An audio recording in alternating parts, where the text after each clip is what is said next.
Hello, everyone. Say anything to anybody? Hello.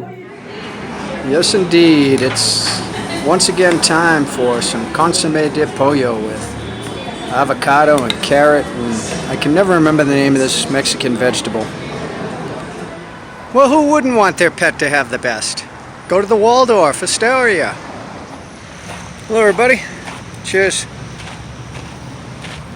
Went to lunch yesterday at the local little market near me, and they have little stalls you can get food, and I'd been there before but hadn't been there this time on this visit. And I went there. It's the I like it because it's called the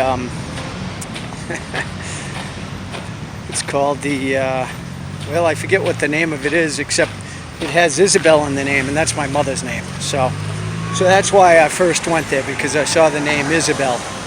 And so it's this little old woman.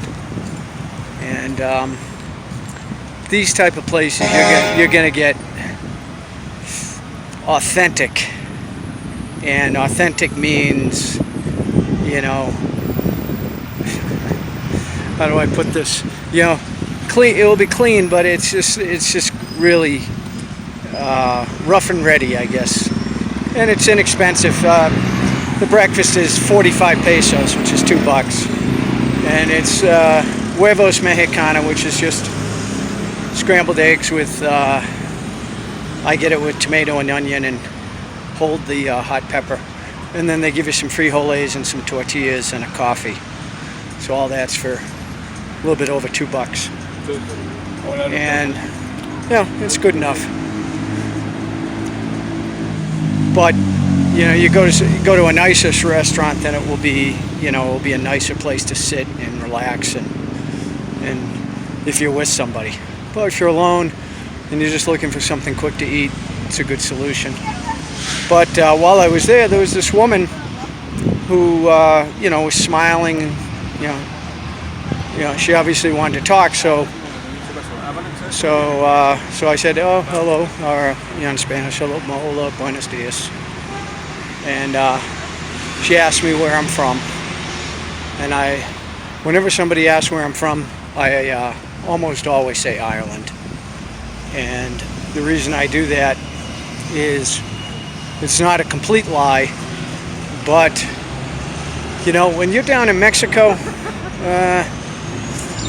I haven't had the camera out the couple times when you can get some pretty belligerent people, because obviously the Mexicans will look at me and they'll definitely assume that I'm from the United States. I could be from Australia, but they're gonna think you're from the US if you're from wherever, until you talk, you know, if you have an accent. And so it kind of throws them a curveball, because a lot of them, they don't even know where Ireland is. They're like, Irlanda? Hell, probably a lot of Americans don't even know where Ireland is, so take it for what it's worth. So the reason I'm telling the story, so yeah, I'm talking to the woman a while, and it gets to what she does, and she actually owns a dog hotel. And I said, is that like a kennel? And she said, kind of, sort of. You know, people basically who work, they bring the dogs there. This stupid thing. They bring the dogs here, and I take care of them all day. They bring the food and the dog. And she has individual cages for the dog. I was picturing just like one big outside pen. She throws them out there, and I said to her, well, how do you keep the dogs from fighting? And I forget what she answered. But she makes 250 pesos a day for each dog. And that is a lot more than what I thought they get. And that will tell you that, you know, Mexico City has some money, because this is the gauge that I use. Like when I started, you know, when I was spending a lot of time in China and starting to get to know the culture. When I first was in China, nobody had pets. Nobody. because they couldn't afford them. Yeah, I mean, if you think about what's involved with a pet, I mean, it can be quite expensive. And if you barely making ends meet, and actually I know some people in the U.S. who are poor as shit, and they still have a pet, and I tell them, get rid of the damn animal. I mean, what are you doing? Splitting a can of dog food? You know, for dinner? But anyways, so 250 pesos is over $10 a day. And for me, I wouldn't even pay that in the U.S. for an animal to put the damn thing. So it's the most insane thing. So these people, during the week, they leave their animal with this woman for $10 a day. It's $50 a week, $2,500 a year to have an animal.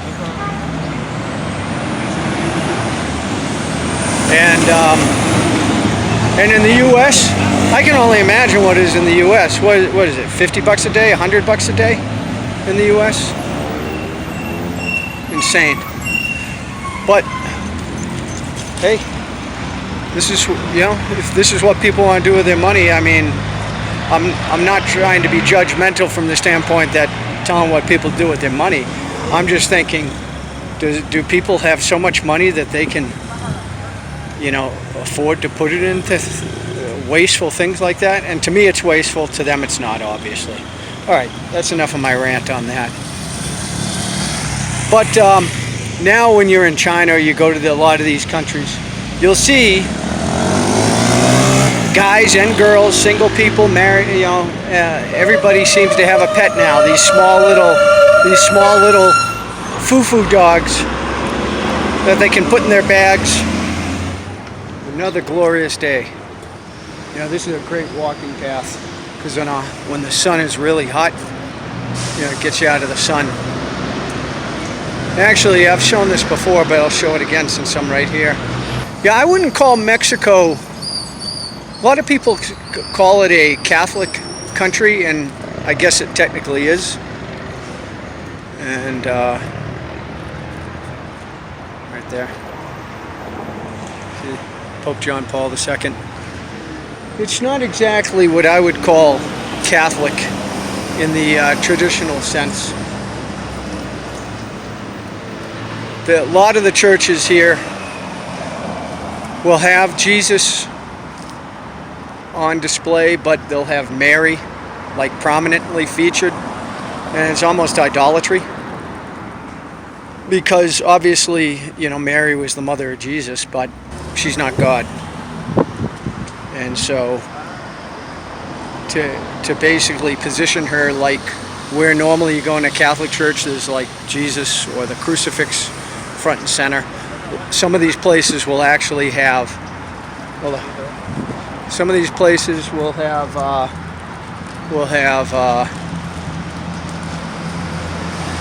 some of these places will have yeah, I just was looking at that guy because, you know, I'm outside and he wasn't happy that I had the camera out. See, I have the camera facing me, but he thought it was facing him. So you just got to be careful of these things. This is why I don't walk around with a selfie stick, because no, I mean, this is as close to a selfie stick as I get, and it's literally right up against my face. That's why it doesn't, like, I don't have it arm's length. I'll do that if I. Okay.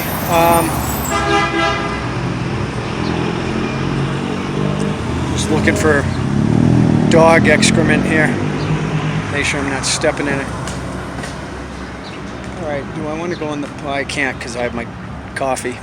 It's the stupidest thing. In some of these parks, they won't let you bring in food or drink. And I had a bag of... the restaurant I go to for the soup, they bring out a bag of tortillas instead of bringing out tortillas in a basket since the pandemic. And so I usually just put the chips in my bag, and if I'm really, really hungry, I'll eat them later. Otherwise, I'll just put them on the shelf and hold them for when I'm ready. But anyways, I forgot I had them in the bag after lunch. And they basically force you to open up your bag and look inside, make sure you're not bringing in food. And he saw the chips. He said, well, you have to throw those out. I was like, F you, I say.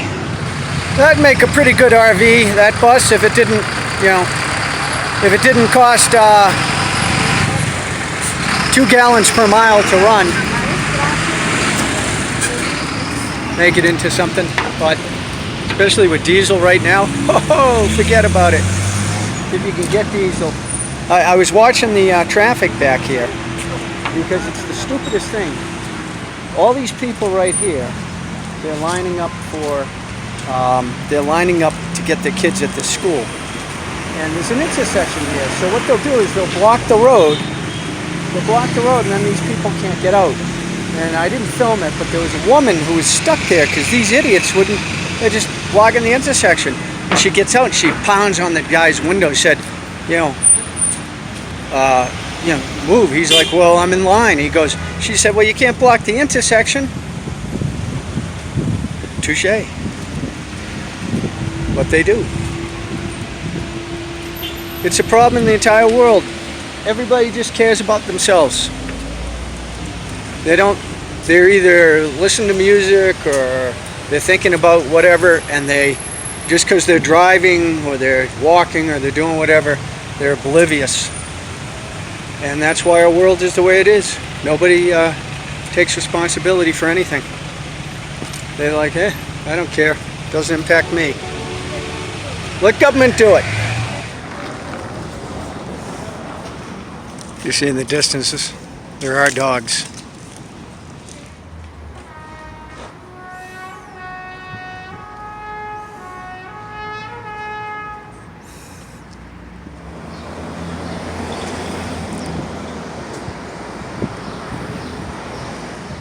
Hello everybody, today is Wednesday, November 9th. I think it's around 2 o'clock local time here in Mexico City. And we'll get into the election stuff another time. The only thing that I found very interesting, and I saw somebody put a comment online to this effect, so I haven't had a chance to see if it's true or not, but if it is true, I find it very interesting. The post said that there were 0 incumbent Democrats for governor or senator that lost the election last night. So if that's true, with the way the economic and geopolitical events are these days, are you telling me that people would choose to keep the criminals who are in office now?